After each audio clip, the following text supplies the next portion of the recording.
Catapulting Commissions family. What's up, team? Welcome back to this week's episode of the Catapulting Commissions podcast. I'm your host, Anthony Garcia. Now, I have been trying to get our guest on today's show since Catapulting Commissions launch. We're over 100 episodes now. So just so you know, I am also a persistent salesperson when I'm trying to reach out to people and get them on the show. If you've read the Catapulting Commissions book, you have heard me talk in the book about a manager named Zee that really pushed me hard in my early career in B2B. And if you haven't read the book, you can pick up a copy, text 661-228-8967, text hello. We'll send you a link. You can download the ebook free of charge, no questions asked. If you want to pick up a copy, you can catch it on the website. All those links are in the show notes below. But rather than to pick up the book, let's hear the story direct. I'm going to tell you about my guest today, Zee Slingsby. Now, I've known Zee for an eternity, and I'm not going to disclose that because we'll reveal how old her and I are, but we've known each other for a long time. She is currently a health and wellness coach, but she is a lifelong sales and business guru. She started her career out of college working in Yellow Pages advertising, going door to door. Like, if you think about that, that is the foundation where salespeople were built many years ago. She eventually went back to school, picked up her MBA, found herself in sales leadership for nearly 10 years, working in some fabulous large name companies. She loves the role of leadership in sales in building people up, so much so that she has now ventured in her own space. She has her home team in health and wellness. She still leads a sales team, although she's working for herself. She's passionate about bringing her team and building people up to be successful leaders. And I say this from experience. She did the same for me. Zee, welcome to the Catapulting Commissions podcast. Thank you. I'm so glad I'm finally here. And for the record, I didn't say no because I didn't want to do it. No, that is true. You didn't say no because you didn't want to do it. But life took us over and expanded us a little bit. So I'm okay with that. But it goes to show, Catapulting Commissions family, there's never a problem in just asking over and over again and just reaching back out and saying, hey, let's pick this conversation back up. So glad to have you here. Zee, help the audience out. You're currently a health and wellness coach, and I gave in a brief abbreviation on your sales background. Can you give us the 3-minute synopsis so we can gain a little bit about who you are in that quote unquote sales and business world? Yeah, so I started in sales, like you said, after college, and then went into leadership. And I knew I wanted to be in leadership because when I was an individual contributor and I was doing sales, I kept offering to help people just for the heck of it. I wanted to ride with anyone that was struggling. I wanted to train anyone that was struggling just for fun. And I started realizing I liked that role more than the individual contributor role. So I went into sales leadership, and it was, honestly, I had a lot of fun. It was fun to see folks come in who didn't have experience and then kind of find themselves and realize, wow, I'm actually really good at this. It was exciting to take someone that really loved what they were doing, but kind of hit new heights with them, right? And hit new goals. I like the thrill of month end. I know some people hate it, but I actually really enjoy. We're in month end right now, and it's like my favorite time because it's exciting, and I like going after big accomplishments. And I know you're the same way. Mm-hmm. And so that's where I knew I was meant to be in sales, but the leadership part, the team part, is what I just love more than anything else. Today, I got into the health and wellness space because that's always been something else that I'm passionate about, truly living healthy inside and out. I got into fitness about 7 years ago, teaching fitness classes. But I'm also a business coach. So what I really love to do is show women that they can have a health and wellness business themselves. They can run it themselves. They can be their own boss. So for me, it really just satisfied a lot of different areas of my life. Working in corporate America, sales and leadership, when I was single, totally fine. When I got married, it wasn't so bad. My husband and I both, had our careers and we kind of made it work. But I was starting to realize, okay, this is really taking a toll on my overall work-life balance, right? And then I started thinking, okay, when I have kids, what is this going to look like? Am I dropping them off at daycare at 6:30 in the morning? And then, there were days I wasn't coming home till 7:30, and that didn't even count the time I was traveling. So what I do today is, one, health and wellness. I really think nothing matters if you're not feeling healthy. Like your career's it's not gonna explode. You're not going to be able to enjoy the money you make if you're not truly healthy. And then 2, lead women to start their own business with their own time, be their own boss. And for me, and I know so many women can relate to this, I just want something besides feeling accomplished because I changed a diaper really well today. Like that just wasn't satisfying me. I want something else besides that, something else that's just mine that I can feel proud of. And I find that when I do that with my career, then I'm much more present with my kids when I have that time with them because I'm getting that satisfaction somewhere else. So when I'm with my kids, I can give them 100%. So that's a lot of things I know I wrapped up into there, but that's really what my goal is today. And that's why working with moms is really my passion. I mean, let's peel some layers there. Tons of value in it. I will completely agree with you. Your happiness in your own personal life, right? Your own health and wellness, right? And when people say health and wellness, everyone goes straight to physical. I mean, hell, even half the time I go to health as physical first. But, and I'm sure you remember this, and I know working in high corporate America, high intense sales, there is a mental component that it is not. Sales is easy. Sales leadership is easy. Sales mentality is actually the challenging part. That's where you have to dive in, and it would have that. That's a part of the wellness sometimes I don't think we expand on. So to hear you say that, I mean, that's just empowering as all. You look at it and say, if I want to be successful in any business, whether I'm selling Yellow Pages advertising, whether I have my own company, whether I have my own health business, mentally I have to have that clarity and the well-being first. So to hear you say to have that self-reflection of I needed to do this first, kudos to you, because there's not, I mean, Zee, you climbed the ranks of corporate America at a really young age. I mean, you were a sales director at a really large company. You had a team of quote unquote sales professionals underneath you, people that look at it and say, hey, oh, you've arrived. You got your MBA, you graduated, you did all of this, and you're like, nah, I'm not happy. I'm gonna go take a chance on my own. So I admire you for that. That's awesome. But the question that comes to mind here as you think about this is, you developed a leadership style in corporate America. You have a leadership style right now. And Catapulting Commissions family, if you've not followed Zee's social media links, we'll have those down in the show notes. You'll see what I mean. I mean, Zee has a community that is completely, she's leading and empowering people. Let's talk about your leadership style. Like, what is your leadership style? Who taught it to you? How did it develop? What is important to you? Let's break that down a little. Yeah, totally. So it's definitely evolved because of the role that I'm in. So my leadership style when I was in corporate, and there's some similarities, but when I was in corporate America, you're doing a lot of interviews first. So I'm only bringing people onto the team or keeping people on the team that really fit the overall, goal and model of the team and quite frankly are doing their job, right?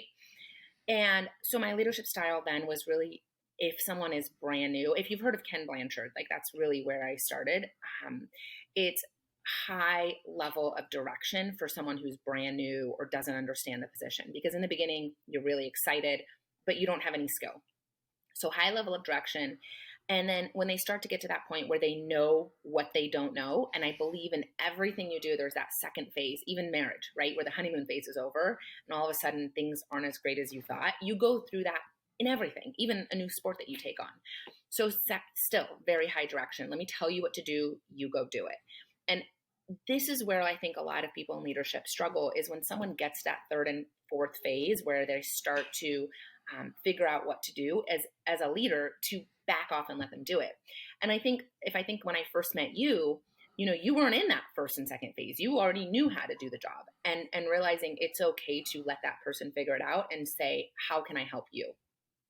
And not be, that's why you see established sales leaders, all of a sudden they're micromanaging, right? That's what it comes down to, because you've got someone on your team that knows what they're doing, but you want to continue to tell them what to do. Let that person do what they need to do and ask how you can help, right? So that was really my style. And people can fall back into that first and second phase. And at the end of the day, if you're not doing what you're supposed to do, you probably don't have a job here. What I do today is a lot different because I'm not anyone's boss anymore. And that was a tough transition for me at first. I can't tell you what to do, right? Because it's up to you whether or not to do it. So it's kind of like that whole, I can lead a horse to water, but I can't force them to drink. What I found in this role sometimes is, as a leader, you can fall into that trap of people wanting to suck energy out of you that aren't doing the job. So I really had to draw that line and say, you know what? I will show up for the people that are that are choosing to do the things. I will tell you what I believe, got me to where I am. Here's how you can be coachable. I'll show you what to do, but I can't force anyone to do anything. No one's getting fired, right? Mm-hmm. So you show up and I will run alongside you. That's who I run besides, the people that are showing up and doing the tasks. But there's no, hey, you didn't do the job, you're going to get fired in this role. It's not how it works. The other big thing with what I do today is meeting someone with their goals. So in the prior world, we had quotas, right? Right. I don't set a quota for my team. I ask my team what their goal is. And no goal is too small or too big. So if someone has a small goal, that's perfectly fine. That's okay. Just make sure your activity takes you to your goal. If someone has a very big goal, then I'm going to push you to your goal, not my goal. And that's where I see a lot of leaders sometimes struggle too, is I've got this really big goal and I'm going to push my team to my goal. What I believe in is helping my team today truly understand what their goal is going to take. So they set their goal. What will it take to get there? Are they committed to that? Do they really understand what it's going to take? And if I look at my entire team and their individual goals and it adds up to my goal, great. If I look at my team and their goal doesn't add up to my goal, well, then I need to go find some more people. I'm not going to squeeze my goal out of my team. I'm going to push them to their goals.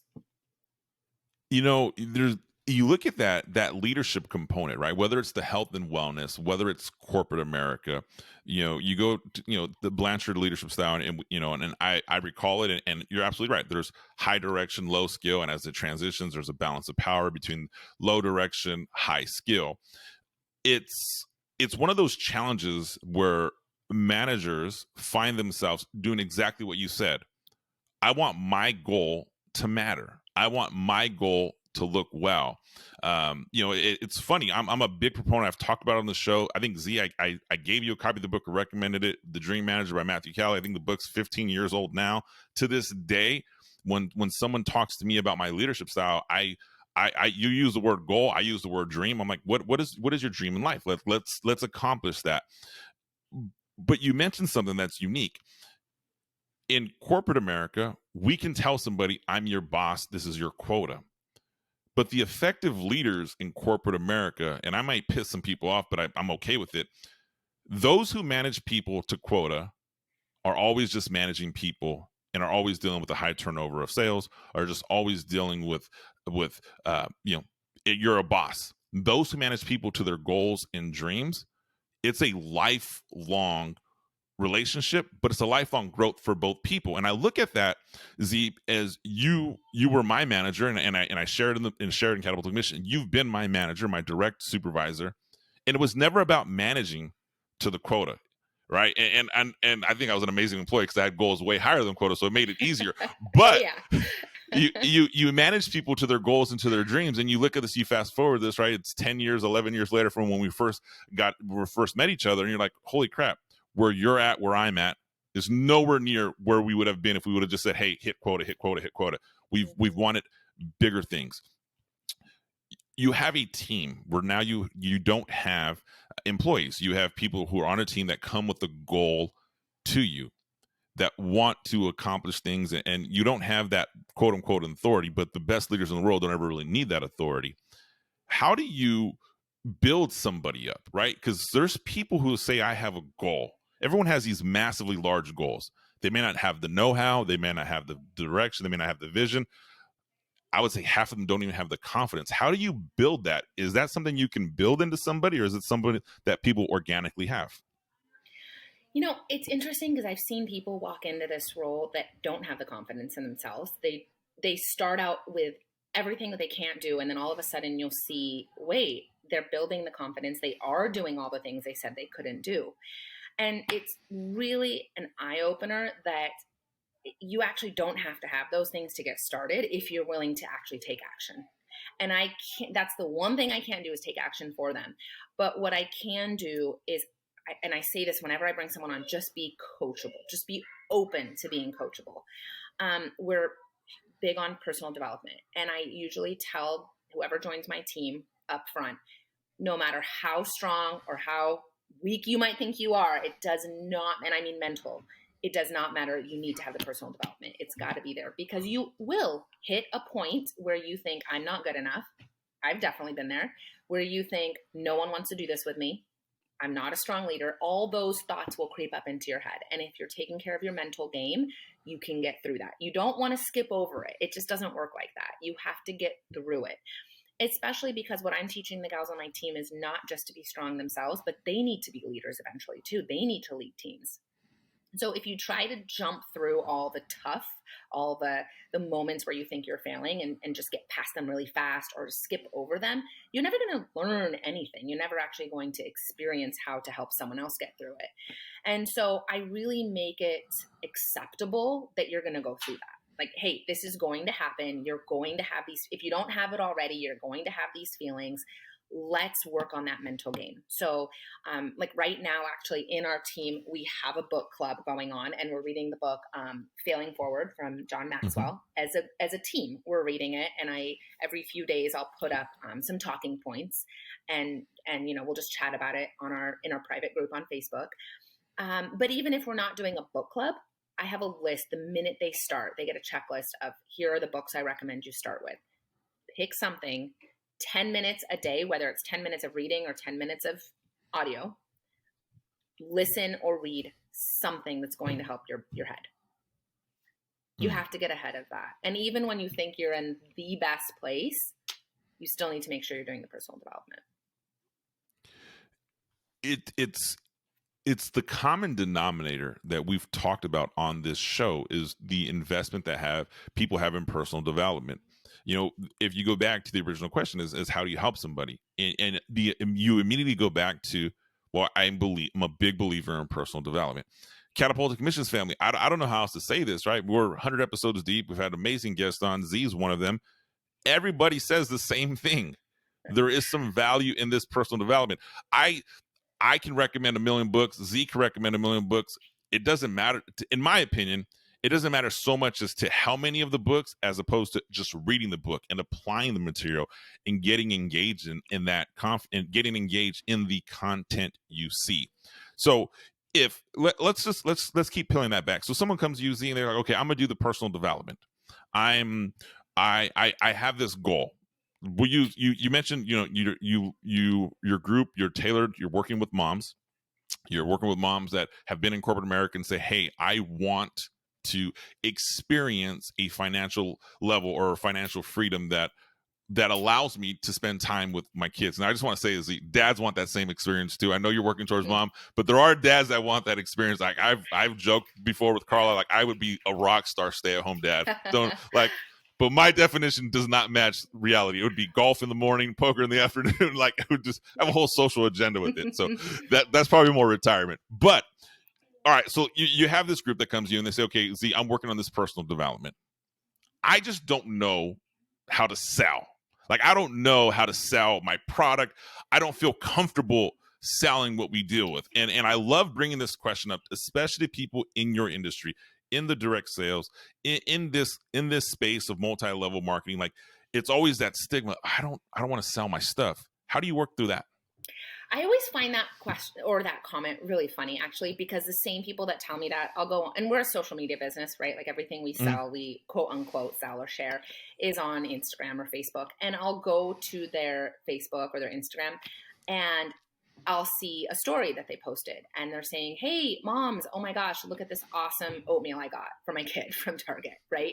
And I'm like, you are already doing all of the things, right? But you're not being paid for it and you're not sharing something that could actually build you a business. So we live in a sharing society on social media. Women are sharing a lot on social media that they're not associating with sales. So most of the time they're already doing it. That's what I find is they're sharing the leggings they bought. They're sharing where they went out to eat. They're sharing the movie that their kids love. They're sharing how they got their kid to sleep through, through the night. Like, people are sharing because we like it. We feel good when we recommend something and someone else benefits. That's a good feeling. I also find that the people who truly are trying to sell on social media, right? So everything feels like there's price tags on everything and there's generic photos. I don't know how far they're actually getting, and I don't teach my team to do that, right? I really teach that I share things that I make money on, and I share things I don't make money on. And that's what you want to build. You want to build that influencer following where people are benefiting from your shares, even if you're not directly benefiting on every single one. I share a lot on my social media I'm not being paid for, and I enjoy that still because I like connecting with other people. I like connecting with other moms. I like sharing. I mean, just the other day I posted a photo and I think I had 5 people that wanted to know where this daybed I got was from. Well, I don't get paid on the daybed, right? And so when my goal is really to help someone understand, you can be on my social media and you may not even know what I'm being paid for and what I'm not being paid for because you're benefiting off of both, right? So it's not that icky sales feeling. I love that. I mean, so here's the thing, what you just said right now, and Catapulting Commissions family, if you're listening to this and you're in direct sales, rewind and just hear what Zee said, and I'm gonna break it even down simpler. She's always providing value. Like, she's giving more value to the marketplace than you're asking for in return. And the mistake that I see, and I see this in my own network of people, you get the direct sales component where it's every post you're trying to sell me something. I mean, here, buy this, and it's like, holy crap, like, okay, how about you just give me some value for free? Because if not, you're competing in the world of social media. It takes a fraction of a second to scroll off your post, find somebody else. It takes a hashtag to find somebody else. So you're competing. The attention span of the average consumer is at the smallest it's ever been. So you have to give something of value. So I look at that. Whether you're in direct sales, you're in B2B, you're in medical sales, you're a small business entrepreneur. If you're not providing value to your consumer on a consistent basis, how can you expect them to give you value in the terms of paying you money for your product, widget, service, etc.? So I like how you break that down. Z, one of the things that you talked about, right? You mentioned the book by John Maxwell, Failing Forward. And you and I had a conversation many years ago about failing and that fear of failing. Like, nobody likes that feeling. Nobody wants to do things that they're not good at. I hate doing anything that I'm not good at. Even now, in all my business adventures and the accolades, if there's something new, I don't like doing it. Like, I don't like starting because I hate sucking in the beginning. That failure, that fear of failure, is a real thing that people deal with. It's a real thing. So when someone comes into your business, or they get into sales, or they become a health and wellness coach, that fear of failure is paralyzing them from level of success that they can accomplish. How do you work with that person? Yeah, so if you think about what they're really scared of, what I find is that people are scared of failing in front of other people more than anything, right? And I equate that for me like golf. I'm not very good at it, and I don't like to do things I'm not good at either. Golf, on the golf course where everybody can see me failing, that is super scary to me. If I could practice in my bedroom by myself, I wouldn't really care how many times I failed, right? I might get a little frustrated, but it wouldn't be embarrassing. Social media, the reason some people are scared of sharing and posting and adding value is they're scared they're going to fail and all their friends and family can see them fail. What I talked about with you was, what is the worst that can happen? So instead of just talking about, hey, I'm going to fail on social media, why don't we break that down and talk about, well, what does that mean to you? How would you fail on social media? What is it that you're scared your friends and family are going to see happen? And usually that's a big unknown. People are never going to actually see you fail on social media. The only thing they're going to see is if you quit. And they're going to say, oh, she must have failed because she quit. So let's not quit. Let's just keep going and keep posting. And I really try to explain to my team, I've been there. I had the posts where no one commented. I had the posts where it was radio silence. But interestingly enough, I've also had people message me 6 months later saying, yeah, I read that one thing you wrote, and I read that, and I read that, and that really got to me, but they never commented. People are watching you. If you can add value, people will benefit, but it doesn't mean they're always going to speak up. You have to keep doing the action to get better at it so that perceived notion of failure turns into success. But that, I say perceived notion because how are you actually failing? Let's talk about it. What is the worst thing that can happen if you do the activity? The failure is what you think you're going through. And John Maxwell actually talks about this in this book, is what is the actual definition of failure? What is the worst that can happen? What is that failure? Most people don't actually have a word for it. Think about it. If you were to start the business, what does failure mean? You decide you don't want to do the business. Is that failure? There's quite a few successful people who built a business and then walked away from it and started something new, or the business didn't work out. But what is the definition of failure? So really breaking that down of what is it that you're actually scared of, and then how can we get through that? How can we actually experience, right? Go through that, do the posting, do the sharing, message that person you're scared to message, because what is the worst that can happen? You message someone and ask them if they'd like to do what you're doing and they say no. So what? So what? Is that really that horrible? Think about that experience. Are you going to regret that message if they say no? And most people will look at me and say, no, it's actually not that big of a deal. It's our own belief that it's a big deal, right? I mean, if we take a social media strategy of posting, we assign a value to likes and comments. And that value that we assign is superficial.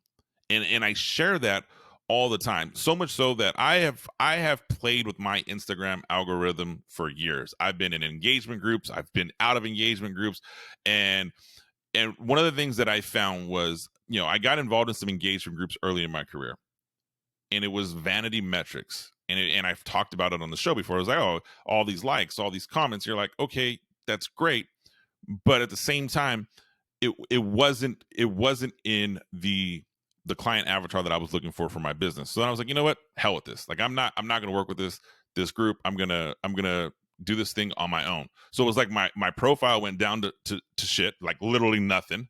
And I'm like, okay, let me rebuild this thing back up in an organic fashion, and let me fix some of the mistakes. And it forced me, hi, if you're watching the show right now, you get to see Summer on. Welcome to the Catapulting Commissions Show. It forced me to say, I need to provide new and additional value to get people to re-engage in my content. One, it made me better. And two, I'll tell this to anybody who's watching, who's doing the social media. I always look at it this way.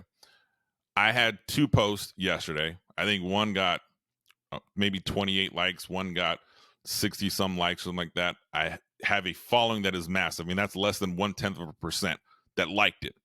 I had 967 views on a story.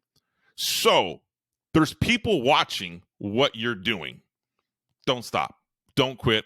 Continue to go out. Continue to put out content. So I love that. In your worst case scenario you talked about, I'm a big believer of that. And as you were saying that, it literally hit me like a ton of bricks. I'm like, because from that conversation you and I had in this, I mean, we're talking over maybe 10 years ago now, I ran with that, where I'm like, what is the worst case scenario for anything I do in business? Life, relationships, exercising, posting social media. I post a social media post, no one likes it. Whatever. I like myself. I'm going to keep moving forward. So there's some value in having that mentor, being part of that community, where somebody like Zee has a team and has a network that is kind of building that confidence, because we all need it. We all need that confidence upbreak, or that confidence uplift. Let me rephrase that. So now if someone comes in and is, they're having these emotional highs and lows, you have that community. How valuable, or what does that community do for that person? Because it can't always just be you, Zee, right? I mean, there's one of you have a massive following, you have a massive team. How does your community help build, and why should somebody be a part of a community? We have the most incredible community, I will tell you that. And I've been on both sides of the spectrum, but I get super passionate about this question because it's definitely not just me. So I'm part of a bigger team that's part of a bigger team. And I don't think I've ever seen anything this incredible. It is truly like a family. And some of us have not even met in person, but the level of support is absolutely unmatched. So when someone new does join, one thing we do is we go support their posts. So if you're putting yourself out there, you're sharing from your heart, you're talking about what's important to you, then you know the team is going to be there to cheer you on. So we make sure we connect with that person on Facebook, connect with them on Instagram, cheer them on in their stories, cheer them on in their posts. We're a huge gift giving team. Like I have this joke with my husband. He's like, I can't believe the door's ringing again with another gift from someone in the team. And I'm constantly doing the same for my team. And just, that old fashioned sharing of physical, love, sending out gifts and cards. And it actually goes a long way. And that's one thing I hear from everyone that's joined our team is this community is so incredible and unmatched. And I've been part of, teams where we didn't have that level. It was kind of everyone just does their thing and you try to rah-rah, but it just didn't feel authentic. But what we have here and what we're building here, I've had people join that weren't quite sure about the vision. And then a couple days just being on calls with the team and getting to know the team. And it's amazing to see how invested and how dedicated they are after that. I love hearing that. I think everyone needs to be a part of a community, whether it's a health and wellness community, whether it's a B2B community, whether it's, I love, I don't know, FUBU community, pick something. I don't know, whatever the community is, get involved. But the way you get the most out of the community, I can't believe I just said FUBU. I think I just aged myself here. But the way you get the most out of a community is bringing more value than you ask for in return. It's sales 101. If I'm going to join a community, if I want people to engage and like what I'm doing, I'm going to have to come and engage and like what I'm doing. If I'm going to want someone to answer my question, hey guys, I'm stuck, I don't know how to handle this situation, and I'm going to post that question.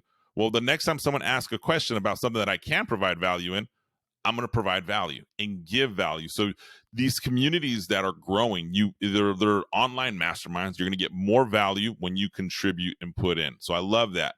Zee, let's talk a little bit. Let's peel some layers back. We have here about, let's say 7-ish, 10-ish minutes. I want to peel some layers back for you here.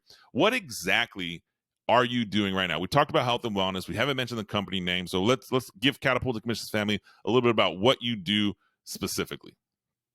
Yeah, so the company I work for, it's called Shaklee. And if you've never heard of it, I had never heard of it prior to joining, ask your mom or your dad or your grandma even if they've heard of it. Company's been around for 65 years, which is something that was really important to me because I wanted a company that had strong roots, loyal customer base, strong financials.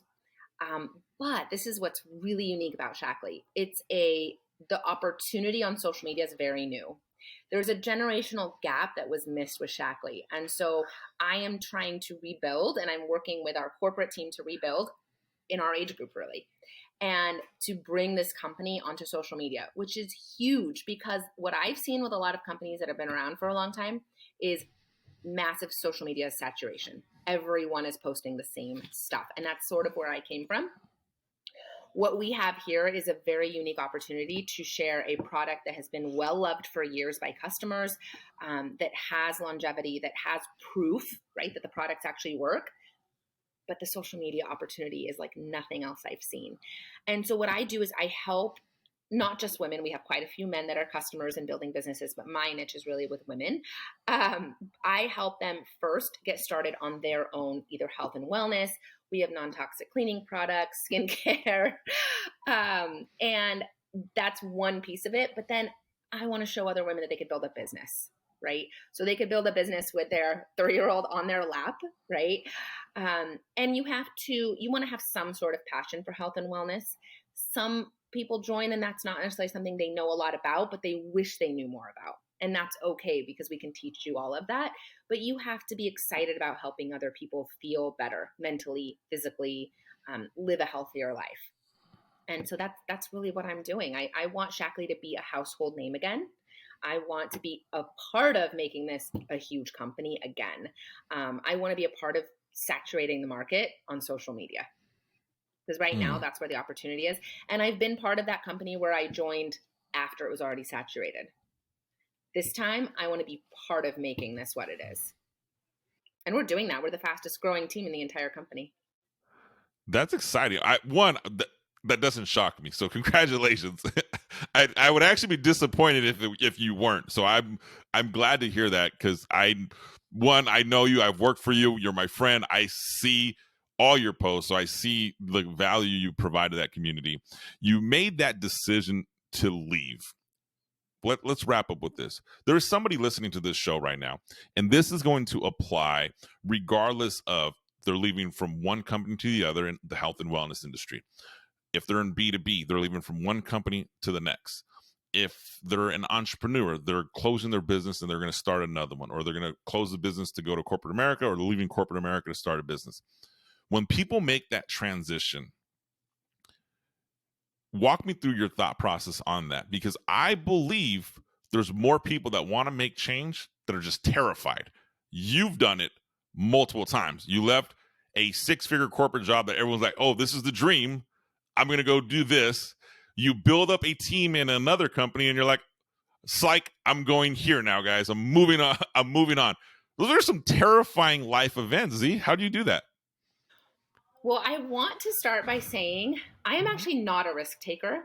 If you look at my background, I got my first job at 17. I kept working. I went from one job to the next, but I never had a gap. I did the whole college route. I worked. I went back and got my MBA while I was working. So I kind of followed this straight path for a long time. It was my husband, when I met him, he was the one that went off the path, right? He went to college, then he walked out of college and was on a tour bus in Europe because he's a singer, and then went back to college, got his first job. That's where I met him. But he was all over the place, right? And in a good way. He had the life experiences. He took the risks. He has never let go of this idea that you have to do something that you're passionate about, which for him is his music. It's always been there. And so when I met him, he kept saying, well, eventually I want you to do whatever it is, your dream. And I kept thinking, like, well, I don't know what that is.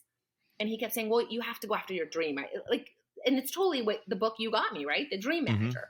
But I had never really taken a moment to think about that until Todd kept putting that into my head.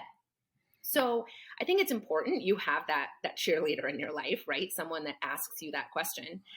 But I want people to know that isn't my personality. Like, I actually started out following that really straight path. The first time I walked away, really, what is the worst that could have happened? I mean, I had built a strong career. I did not leave on a negative note. And I think that's super important. Whatever you're doing, tie up the loose ends, do it the right way, do it the ethical way. I put my notice in. I let them know ahead of time so that they could replace me. It wasn't like a 2-week notice. I mean, I want to say it was probably 6 to 7 weeks.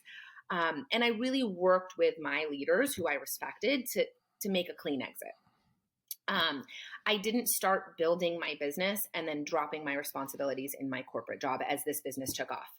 There was a time where there were definitely competing priorities, right? Because my business was growing and I still have my full-time job.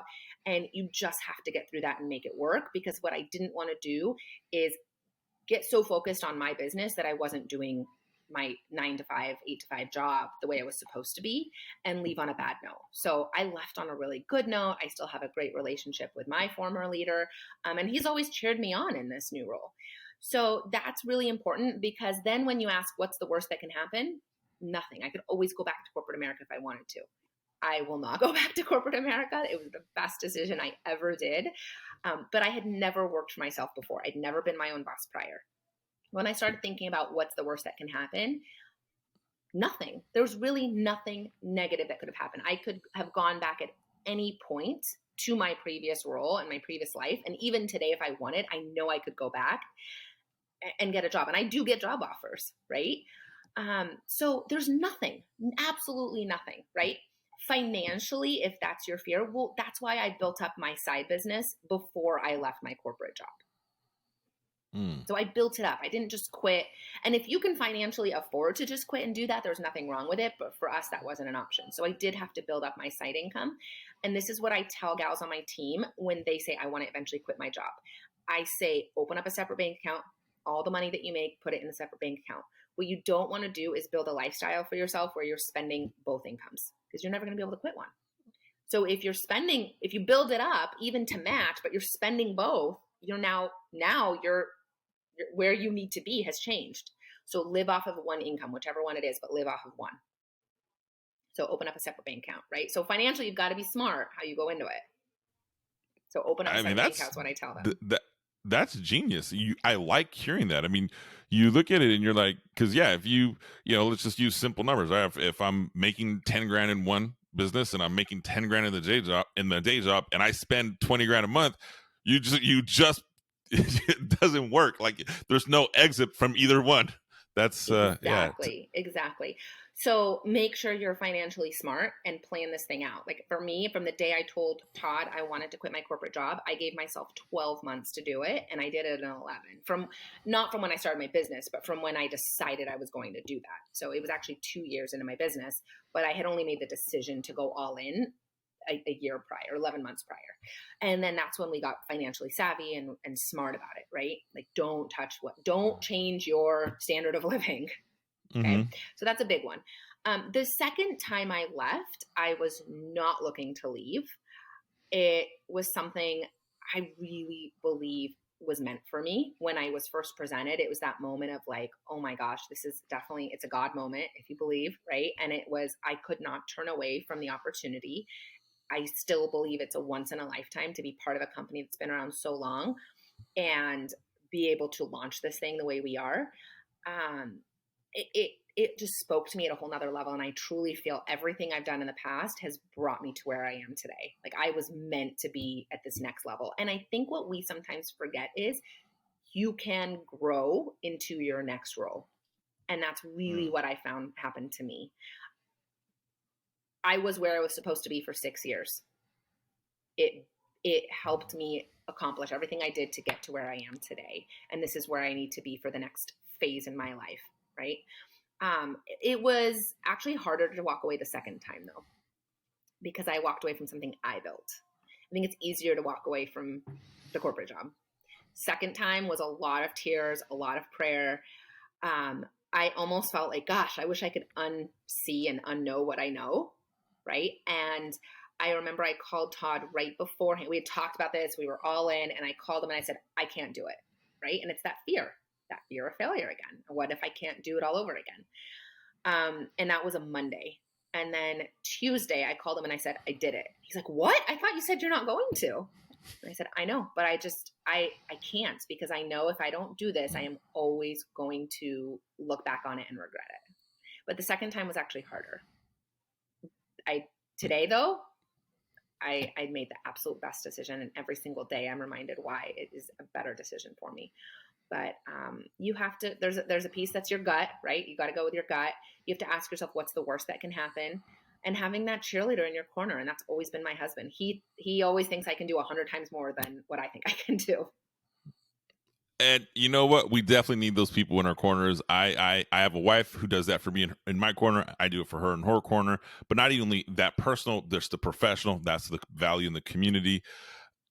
Kudos to you, Zee. I mean, you literally doubled, tripled down on yourself. I mean, you kept betting on yourself. For someone who says they don't take risk, and if I recall an old story. I mean, this is 10 years ago or 12 years ago, whatever it was, when you were saying you didn't even like to gamble with money because you wouldn't want the concept of losing money in like a casino.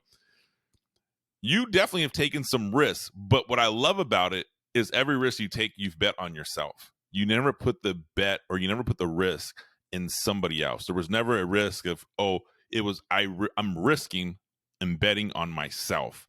And that is a skill, Zee, that if anybody in your organization can pick up from you, they're going to be better off in life for it. So with that being said, Zee, how does the Catapulting Commissions family, how do they learn about you? How do they get connected with you on social media? How do they see these amazing posts? And tell us where to find you. Thank you. So zeeslingsby.com is my website, or you can find me on Instagram, zee.slingsby. So SLINGSBY. I would love to hear from you, chat with you about anything that we talked about today. Awesome. Catapulting Commissions family, do me a favor. Go like, subscribe, comment, Get connected with Zee. I am telling you, you will not be disappointed. She provides valuable content on a consistent basis. Everything. I mean, I've seen recipes, moms. I mean, your following is amazing, Zee. I got to tell you, I've watched it grow from its infancy to what it is today, and it's really inspiring and motivating. So, Catapulting Commissions family, take my word. Go get connected. You'll have all of that in the show notes below. Zee, thank you for joining the Catapulting Commissions podcast. I look forward to watching you grow and succeed, and we will be requesting to have you come back in a couple years because I want to see where the vision has grown. So on air, will you come back? Absolutely. All right, you heard that, Catapulting Commissions family. It might take a year of tracking her down, but we're going to get her back on the show. So, Catapulting Commissions family, you know what to do. Like, subscribe, comment, and I'll see you next week.